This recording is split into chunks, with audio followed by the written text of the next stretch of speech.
आज कटक यूपीडी चाड़गंज थानार तत्कालीन अधिकारी तथा स्वर्गत ब्यूटी महांती अकाल वियोग खबर समग्र ओडिशा पुलिस परिवार को गभीर मर्माहत और स्तब्ध कर देछि। ओडिशा पुलिस एसोसिएशन पक्षरु स्वर्गत आत्मार सद्गति कामना करने सह शोकासंतप्त परिवार को प्रति आमर गभीर संवेदना जनाऊँ। जड़े कर्तव्यनिष्ठ और दायित्ववान पुलिस अधिकारी एपरी अस्वाभाविक मृत्यु समग्र पुलिस बाहिनी और साधारण जनता मनरे अनेक प्रश्न सृष्टि करुछि। घटनार प्रकृत कारण एवं केउं परिस्थिति रे एई दुखद घटना घटिला तार निरपेक्ष और स्वच्छ एवं उच्च स्तरीय तदंत करा जाऊ। ओडिशा पुलिस एसोसिएशन पक्षरु राज्य सरकार और पुलिस महानिर्देशक निकट में किसी दाबी रही। घटनार उच्च स्तरीय निरपेक्ष तदंत अविलंब आरंभ करा जाऊ। तदंत रिपोर्ट को 30 दिन भितर समाप्त करी सार्वजनिक करा जाऊ।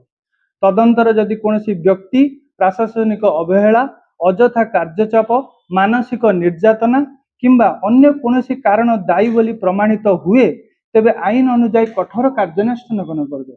आज पुलिस कर्मचारी और अधिकारी मानक दिन राति छुट्टी दिन बिना परिवार ठारू दूरे रहिबा आईन श्रृंखला पर्वपर्वाणी वीआईपी ड्यूटी अपराध नियंत्रण जनसेवार अविरत दायित्व मध्य अनेक समय शारीरिक और मानसिक चाप अत्यधिक बढ़ी जाइए। परिप्रेक्षी में कमिशनरेट पुलिस सह आम राज्यर समस्त पुलिस भाई और भौणी मानकर कार्य परिवेश ड्यूटी परिचालना कार्य समय विश्राम व्यवस्था मानसिक स्वास्थ्य सहायता व्यवस्थार समीक्षा करिवार समय आसी जाइए।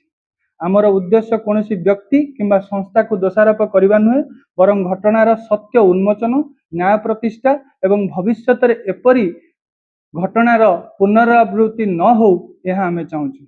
पुलिस एसोसिएशन विश्वास करे जे एक स्वच्छ निरपेक्ष और समयबद्ध तदंत ही स्वर्गत ब्यूटी महांती प्रति प्रकृत श्रद्धांजलि हेब एवं समग्र पुलिस बाहिनी मनोबल को सुदृढ़ कर। ब्यूटी महांती डिमांड ये तो उच्च स्तरीय कमिटी गोटे करा इन्वेस्टिगेशन टा प्रॉपर करा जाऊ। चाप केवल तांको मानसिकता कहूनी मुझे सारा समग्र ओडिशावासी जी पुलिस ऑफिसर माने अछंती सेमानक विषय कहूँ। कारण आपण कमिशनरेट रे देखुचंती लॉ एंड ऑर्डर ड्यूटी सहित इन्वेस्टिगेशन ड्यूटी चलती दुई प्रकार ड्यूटी आमे जने 18 घंटा आपण निजे देखुचंती। एनसीआरबी रो डाटा कहूँ जे ओडिशा पुलिस समग्र भारत वर्ष रे 18 घंटा काम कर। मु कहूनी आमर व्यवस्था नहीं व्यवस्था सठिक अच्छी किंतु जने मानसिक चाप भितर रहिबनी केमिति आपण भाबु। सबुठु बड़ व्यवस्था है आमर छुट्टी जो कथा कहउछन चाप मत छुट्टी वीकली ऑफ दरकार। वीकली ऑफ तो आमर प्रशासनिक ये रे नहीं किंतु आमर जोटा अछि 20 डेज सीएल और 45 डेज ईएल सेटा को आमे सार्वजनिक करा जाऊ माने एचआरएमएस रे आमे करा जाऊ। आपन को ऑफिसर मान को ईएल जोटा दिया जाउची सेटा आपण कहतु आपण निजे भी आपण गोटे इन्वेस्टिगेशन करि परिबे।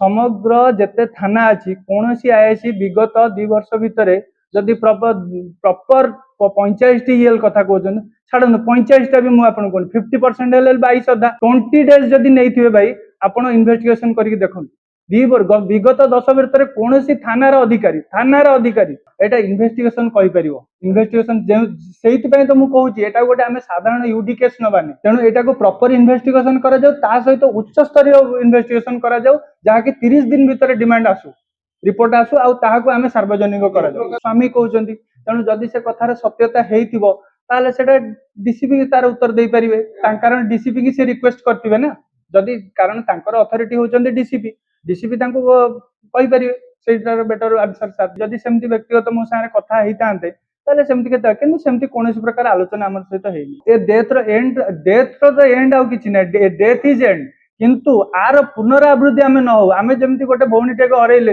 गोटे 8 वर्षर छुआ ता मां को हरैला तार पुनरावृत्ति न हो मु सेटा चाहूची आ हम ओडिशा पुलिस रा एसोसिएशन सेया चाहूची कि आम भाई भौणी मानक भीतर कहा पाखरे भी सेमती जिंस न हो जे कोनोसी वर्क प्लेस हो आपनको क्षेत्र रे भी हो प्रॉपर इन्वेस्टिगेशन आसिले आम पाखे एमती आजिका पृथ्वी पृष्ठ आमर एमती एजेन्सी अच्छी जेकोसी जो प्रश्न आप पचार अल्प समय भितर बाहरी आसो एमती किसी ना जे एटा गोटे साधारण आम नहीं जे सुइसाइड केस कि ये कही तेणु ये जो फाउल प्ले कथा कहते हैं आम इन्वेस्टिगेशन आमर भरोसा अच्छे आम निश्चित आम पाई।